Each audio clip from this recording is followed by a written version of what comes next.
ঘুম থেকে উঠে গেছি ঠাম্মাদের বাড়ি। তো এসেই এখানে দেখছি ঠাম্মাদের আবার কাঁচ বাজ শুরু হয়ে গেছে, অনেক মালঠাল দিয়ে গেছে, বিচুলি সবাই দিয়ে যাচ্ছে আর কি লরি টরি করে। তো এখানে দেখো আমি একটা প্রজাপতি পেয়েছি, কি সুন্দর না প্রজাপতিটা, হাতে এসেই বসে আছে।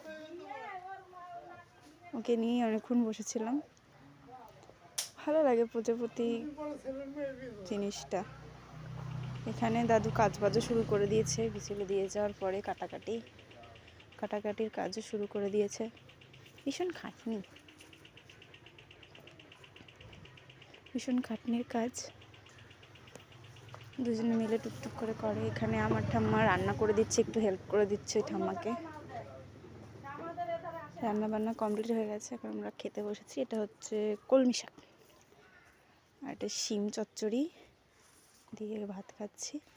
মাছের ঝোল, এই মাছের ঝোল আমি আগে খাইনি, পালং শাক দিয়ে মাছের ঝোল করেছে। আপনাকে কে খেয়েছেন আমাকে অবশ্যই জানাবেন কমেন্ট।